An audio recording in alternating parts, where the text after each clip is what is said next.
की सूचना पूरे राजमहल में आग की तरफ फैल गई। उस समय नदी में बाढ़ आई हुई थी। इस लड़ाई में दोनों पक्षों की ओर से युवा पुरुष भाग ले रहे थे और आर्य दो भागों में विभक्त थे। युद्ध में एक ओर पुरु कबीला और उनका मित्र पक्ष समुदाय था, जिसका नेतृत्व ऋषि विश्वामित्र कर रहे थे, और दूसरी तरफ भारत नामक समुदाय, जिनका नेतृत्व त्रिशूल नामक कबीले के राजा सुदास कर रहे थे और उनके सलाहकार ऋषि वशिष्ठ थे। राजा तथा सम्मानित योद्धा रथ पर सवार थे।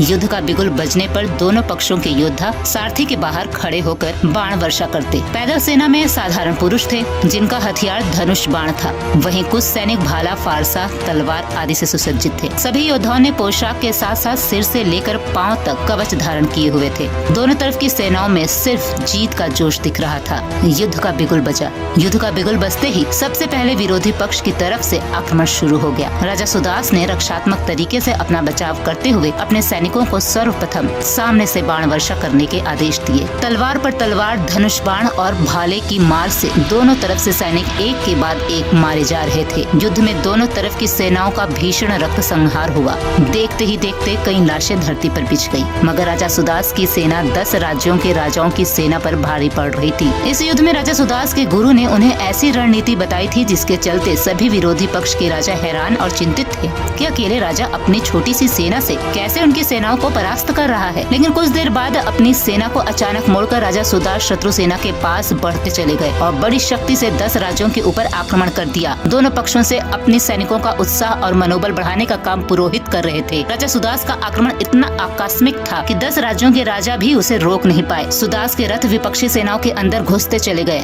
राजा सुदास और उनके सैनिक तेजी से आक्रमण करते जा रहे थे। ऐसे में शत्रु को पीछे हटने का कोई मार्ग नहीं मिल रहा था।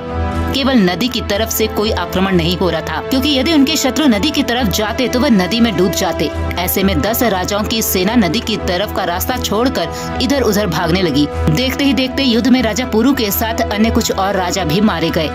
अपने राजा को युद्ध में मरता हुआ देख बचे सैनिक युद्ध में मारे जाने से ज्यादा अच्छा नदी में डूब जाना बेहतर समझे। लेकिन युद्ध में अनु तथा प्रदय राजा को हराना मुश्किल हो रहा था। तब राजा सुदास उनसे लड़ाई करते हुए उन्हें नदी तक ले गए, जहाँ पर उन्हें अपने बचाव का कोई मार्ग नजर नहीं आया और अंत में वे भी नदी में डूब गए और युद्ध में बची कुची सेना डर से भाग निकली। और इस तरह राजा सुदास ने 10 राज्यों की इतनी बड़ी विशाल सेना को हराकर विजयी हुए। इसलिए इस युद्ध का नाम दास राज्य युद्ध पड़ा। युद्ध में राजा सुदास के भारतों की जीत हुई और भारतीय उपमहाद्वीप के लोगों पर उनका अधिकार बन गया और आगे चलकर पूरे देश का नाम ही भारत पड़ गया।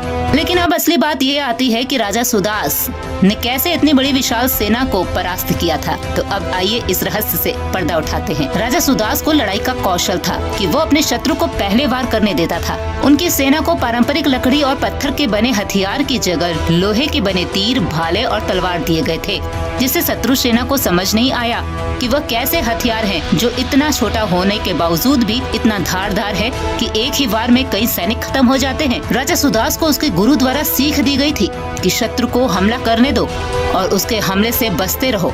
शत्रु हमला करे तो जरूरत अनुसार भागो और खूब भागो, अलग अलग टुकड़ियों में भागो। शत्रु भी पीछे पीछे भागेगा।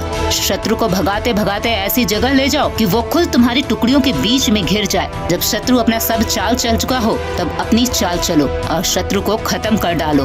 अपने गुरु की इस सीख और उनकी बनाई रणनीति के अनुसार चलकर ही राजा सुदास दास राज्य युद्ध के विजेता बने। राजा सुदास ने सामूहिक विशाल सेना को हराकर अखंड भारत की नींव रखी और भारत के प्रथम चक्रवर्ती सम्राट बने।